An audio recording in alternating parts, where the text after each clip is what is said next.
What if the biggest twist in the entire Diddy story isn't what the public has already seen, but what still hasn't been released?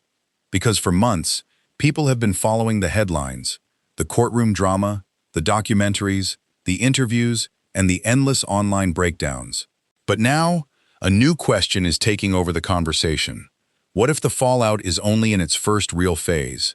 And the reason that question is getting louder has a lot to do with one name, 50 Cent.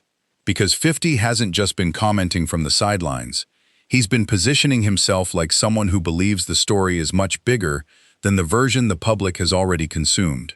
And when someone like 50 starts hinting that there's more footage, more context, and possibly more revelations still sitting behind the scenes, people stop treating this like old celebrity gossip and start treating it like the beginning of a second wave. That's why this story is getting more dangerous for everyone connected to it. Not just because of what's already happened to Diddy, but because once the public starts re-examining old relationships, old alliances, and old silence, the spotlight rarely stays on one person. And that is where this gets a lot bigger than one case. Because Sean Combs is no longer being talked about as just a mogul with legal problems. After his 2025 federal trial, he was convicted on 2 prostitution-related counts, acquitted on the racketeering conspiracy and sex trafficking counts, denied bail, and remained in custody awaiting sentencing. That alone changed the public conversation forever. This was no longer just a rumor cycle or a civil claim headline. The story crossed into a completely different category in the public mind. Deadline ABC News' very owns.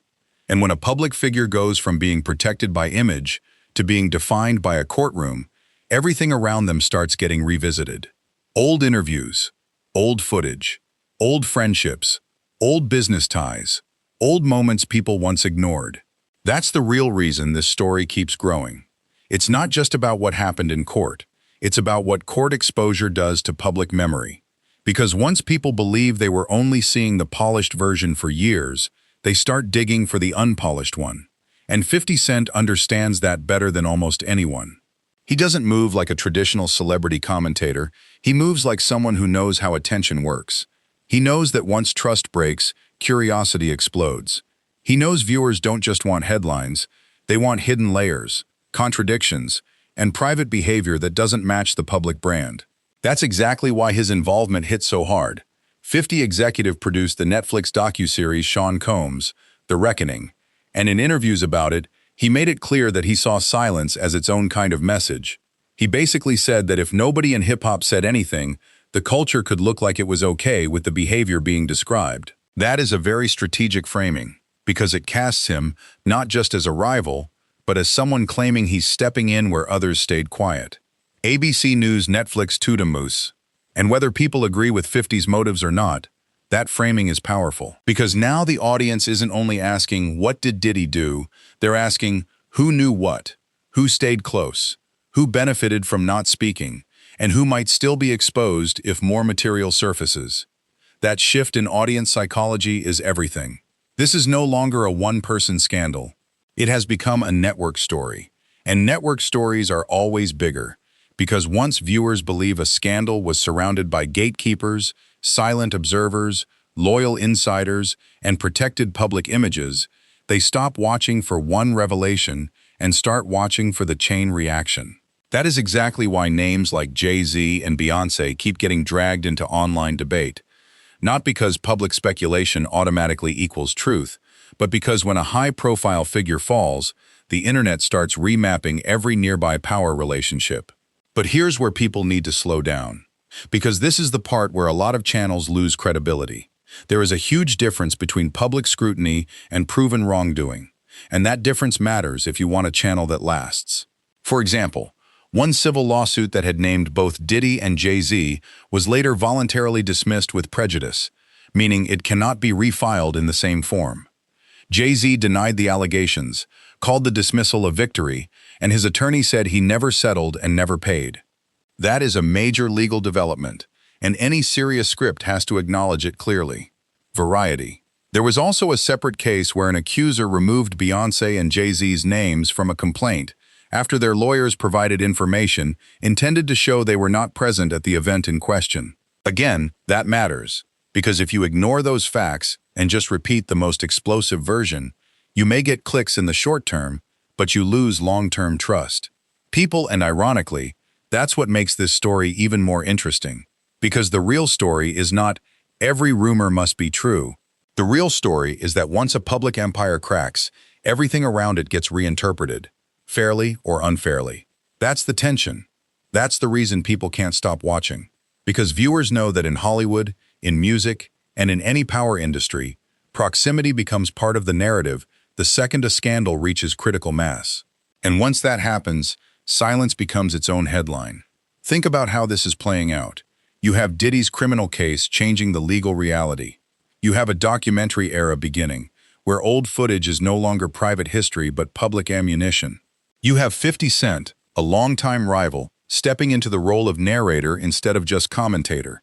And you have the audience rereading decades of celebrity relationships through a new lens. That combination is combustible. Because 50 isn't just exposing a person. He's helping the audience rewatch an entire era. That is way more powerful. A single accusation creates noise. But a documentary, unseen footage, and a rival with a large platform, that creates narrative momentum. And once momentum starts, every old clip becomes evidence of something bigger in the public imagination, even if the meaning of that clip is still being debated. That's why viewers are obsessed with the idea that there may be more footage beyond what made it into the documentary, because hidden footage is the perfect retention trigger. It suggests there is still a missing chapter. It tells the audience the public version may still be incomplete. And most importantly, it keeps the emotional engine alive. If there's more, then the story is not over. That is a goldmine for watch time. But here's the deeper layer most people are missing. The real power of 50's move may not even be the footage itself. It may be the timing. Because once Diddy's legal image changed, the public was already primed to believe that more uncomfortable information could exist.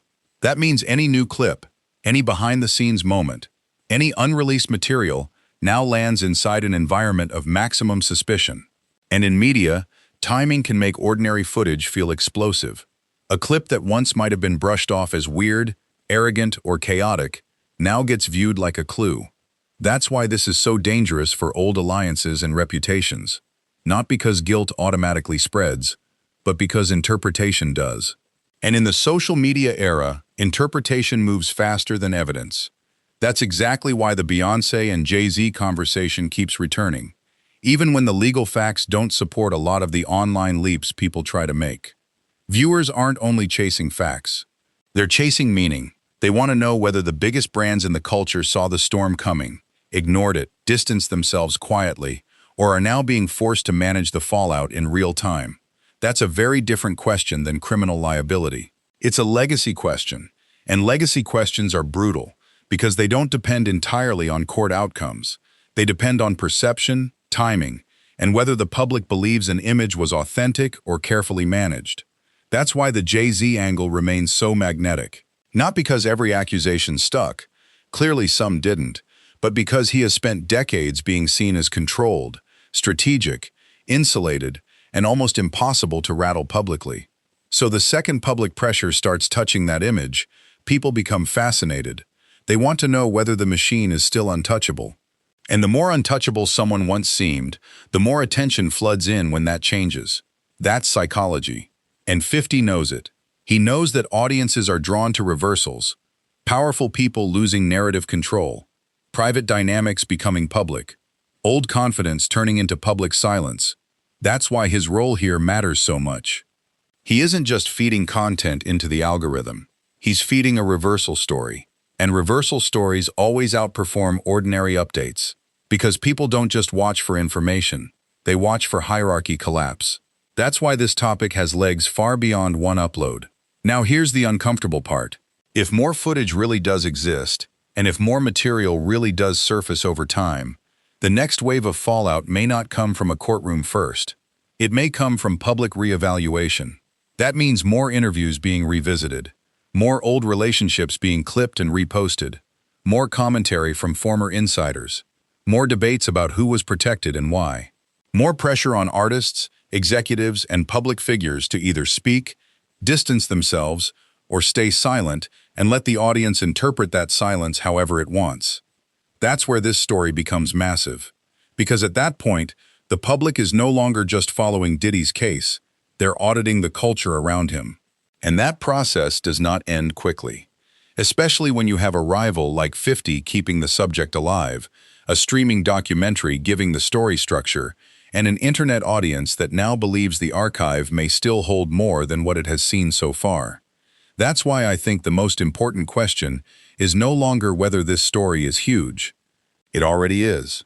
The real question is, who is best prepared for the next shift in public perception?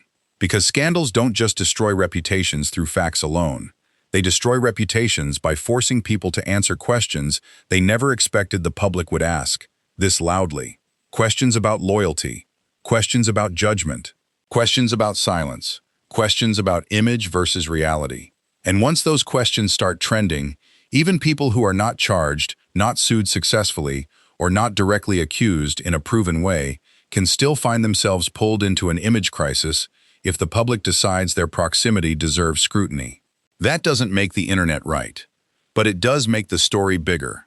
And that is exactly why this saga still feels unfinished.